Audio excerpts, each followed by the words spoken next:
No, in a everybody year else. in a year when the Vikings are 5-0, it'd be kind of nice if the other three teams were booty, but they're not. No, they're not. No. They're going to make things uncomfortable for you All right, all year long. Packers beat the Cardinals 34-13. Jordan Love looking like the Jordan Love that we saw last season at the end of the year. Yeah, I mean, the Packers, for my, estimation, guesstimation, whatever, I think they're one of the most talented teams in the league. They're young. They're a very young football team, so they're still trying to figure out how to be consistent, win week in, week out. But you said it right. Jordan Love was rusty after the injury, kind of got it going last week in the fourth quarter against the Rams, took right off right away in this game here.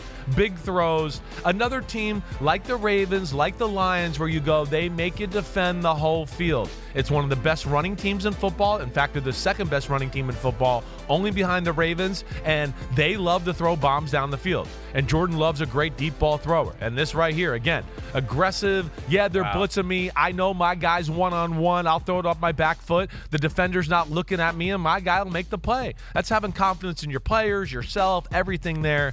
Good win by the Packers. I think the Packers are for real. I do. And I think that he will only continue to get better with what they do on offense, how they're coached. And I'm a believer in Jordan Love and of course, the talent of their team. Amazing how quickly he recovered, even though we still think he came back earlier than he should have that week 4 game against the Vikings. But he's recovered. He's fine. He wasn't on the injury report at all last week. He is good to go, and the Packers are great to go. And the Cardinals aren't dead yet. No. They're still better than we thought they were going to be, but it's all over the Lambeau place a Field. little bit. I mean, and it was rainy. Exactly. As soon as you saw the weather, you were kind of like, oh, this ain't Cardinals football here. A little cool fall day with rainy. They're not used to that, right? But and then, of course, the Packers physical. I mean, Josh Jacobs, they ran for 179 yards. I don't think they had a run over 16 or 17 yards. That just tells you butt whooping. 8 yards, 5 yards, 8 yards, 5 yards. They can run the ball, they can throw the ball deep, and they are a really good screen team. That's where they are really tough. Matt LaFleur, I love his offense and what he does. Game got a little uncomfortable there for a minute because Jordan Love threw an interception where the receiver slipped. But other than that, it was domination for Okay, it's so funny because I literally wrote Matt LaFleur is just dominant right now. You look at this team, and it's just so obvious to me how well they're coached. You can look around all the league, and if you watch all these games, you can just see the difference between a well-coached team and a non-well-coached team. A team that their coach instills confidence and their preparedness, and you can see the Eagles don't look like that. The Cowboys don't look like that. You can see the Lions, absolutely. You can see the Packers look like that, right? They're just ready to play every Thursday, Sunday, Monday. They are ready. They're not surprised. You have some teams that are like, "Oh, we're playing football today?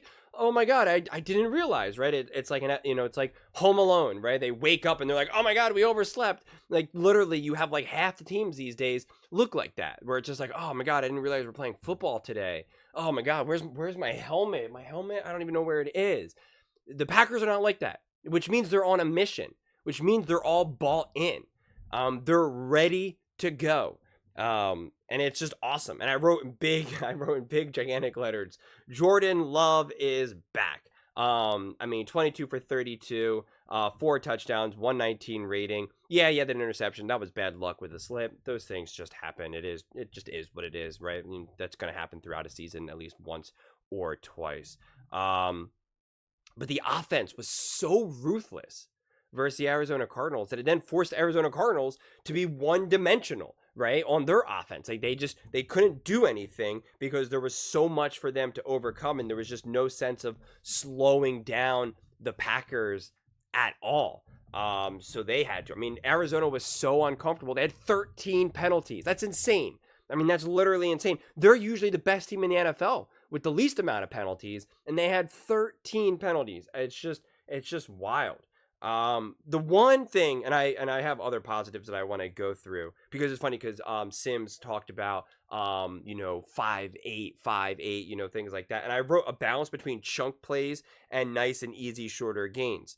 The plays were either it was like an easy chunk play as well, right? Like an easy 44-year wide open Watson, right? Like just wide open chunk play. Nothing was forced. I love when you see these big plays that are not forced. I know quarterbacks like Jordan Love and, Patrick Mahomes, Josh Allen, Joe Burrow, that they can throw the ball 50 yards down the field, tight window, double coverage. I know they can do that. I do. And it's awesome to see. And when they do it, you're like, oh my God, that's amazing.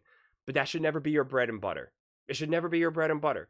It should be your last effort, right? Your eject button, parachute, ripcord. It should just be your last effort. Sometimes these quarterbacks are so great and they can do that and they do it all the time in games and practice that they just want to do it all the time, right? Like everything is just an opportunity for them. And that's why sometimes you need a great coach like a Matt LaFleur, Andy Reid, to pull the quarterback back, to be like, I know you can do these things, but you can't do it all the time. The success rate, even though you can do it, even though you're more successful than the average person, it's not high enough for us to consistently win. And Jordan Love is at risk for that because he is so great, because he is such an amazing talent, which again, all of the greats for the most part are like that. In a lot of ways, it's kind of what made Tom Brady so special, because he never really tried to force it like that too much, right? He was a more conservative. He was like a conservative, aggressive player rather than a slinger like, say, a Brett Favre, which obviously the Packers are, well acquainted with. And so that's why I love to see Matt LaFleur. That's why Matt LaFleur and Jordan Love, to me, is what makes such a great duo. But because perfect example of this was that touchdown pass, right, to Dobbs, where it was it was like a back pedal off his back foot, and on one side you see that and you're like, unbelievable throw, great play, wow. But on the other side, the score's 24-13. You have the momentum. That ball easily could have, because it was underthrown, it easily could have been intercepted. Even the commentator was like, I forget who was on defense, they were like, he has to be able to locate that ball, because that turns into an interception and potentially, depending on where he is, could even a pick six. It just changes everything. It takes away a score. It gives momentum back to the Cardinals, and it's not needed in the game. So that was, even though we got a touchdown, it was a bad decision. And again, I'm only pointing that out because I have such high expectations. I hold the teams and the quarterbacks who I think are high level to high expectations, right? So I'm not just saying it just to be a hater or anything like that. It's because I believe in the Packers. I believe in Jordan Love. And so it's like, I want to see those plays like not happen. So even though you get away with that, I'm like, right? Just like how I explain away the interception and be like, it was bad luck. I can also like add some more context to a beautiful to like a great moment in the game, but still like, come on, let's be smart right now. You don't necessarily need that. You don't need that. So please don't do it. It's just asking Jordan Love to play pitch and catch versus hero ball will always be the answer, right? Always be the answer. You do that, you have the run, you play good defense. Who the heck is going to stop you, right? In the moments when you need Jordan Love to be a hero, when it is an all-out, offensive battle, 42-35, and you need Jordan Love to make a play like that, he can do it, and it's awesome. But it's just a game against the Cardinals when you're going to win 34-13. Not so much, right? You don't need it. But the run game, 179 yards. I love it. You have someone who is as great as Jordan Love, and yet you have 38 rush attempts, 32 pass attempts.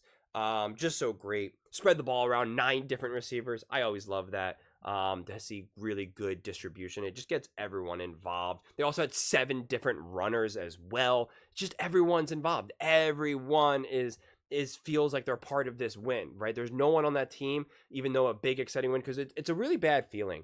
I've been there, unfortunately, one too many times. When your team wins, they win big, everyone's feeling high, but you don't feel like you're part of the victory, right? You're there, maybe you played a little bit, but you just didn't really have a big role in it. And you're happy, right? It is a team sport and all of that, but it's just not always easy to stay connected, and you feel like you're just more of an outsider looking in.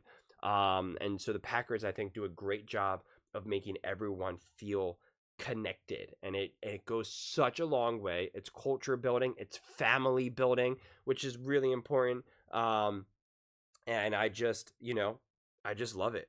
And it was just, I just think ultimately a game like this is what the Packers needed It's what Jordan Love needed, because a lot of people were already trying to be like, I told you Jordan Love's not that good. I think it's Rex Ryan who's pretty much saying, I'm not sold on Jordan Love. For 30 years being in the NFL, I can tell you, he's not that guy or whatever. And it's like, okay, sure, dude, whatever you say. I think it's Rex Ryan. If it's not, I apologize. But I'm pretty sure he was just like, I'm not sold on him. What is he doing? And it's like, what is he doing? He's being dominant. The Packers are awesome. Like Sims is saying, they're a great team. They're a top team. And they need to be a top team because the Minnesota Vikings are coming. The Chicago Bears are coming. The Detroit Lions are coming. Like, I said this all off season. I called this division a gauntlet. And I was watching something. I forget where it was. I think it was a Detroit Lions game, versus the Cowboys. And I forget who the play-by-play was. I forget his name. He's with Tom Brady. And he's like, how shocking is this that the NFC North is the best division in the NFL? And I'm like, shocking? What are you talking about? I've been making videos since like March saying that this is a gauntlet, that the NFC North games, any of those divisional games are can't miss TV, that it's box office. This division is a gauntlet. And that's exactly what's happening. So the fact that there was any type of surprise or any sense of shock is like, you're not paying attention. I'll give him the benefit of the doubt because he does a lot of play-by-plays for lots of sports, so we'll give him the benefit of the doubt. But it's like, of course, this division is wild, so the margin of error is small, right? Is small. And I said I thought 3 teams from the NFC North were going to make the playoffs. Now it could be 4.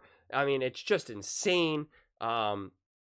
So yeah, the Packers have to keep winning. You got to get the wins against the Cardinals, right? There's a great chance you'll probably potentially split with a lot of these other divisional games. Maybe not many opportunities to go 2-0 because it's just a way how it's gonna unfold. And so the margin of error just gets smaller and smaller and smaller. And obviously the Vikings just keep winning and winning and winning. They just kind of have that head start with the division. So then you are looking at wild card, and then you have to look around the league. You have to look around what everyone else's record is. So you got to get the confidence. You got to build the identity. You got to build the culture, and you got to keep winning. And that is what the Packers obviously, of course, are doing. And it was just a great win to have, great momentum building. And I imagine they're going to kind of just keep building off of that. But those are just my thoughts. I'd absolutely love to hear yours. What do you guys all think about the Green Bay Packers? I almost said the New England Packers. Don't know where that came from. The Green Bay Packers and Jordan Love's game versus the Cardinals. Let me know in the comments below. I read every single comment. So whether you agree with me or disagree with me, either way, let's get in some discussions. Let's get in some fights. But ultimately, let's just have some fun. And please do consider subscribing. We are building an amazing community here, and I'd absolutely love to see you part of it. I want to build something that we all genuinely feel connected to. Something that we're really excited to be part of. I think we're on our way to doing it. And please don't forget to give this video a thumbs up, as it really does help with the visibility and the algorithm. Thank you so much. See you next time.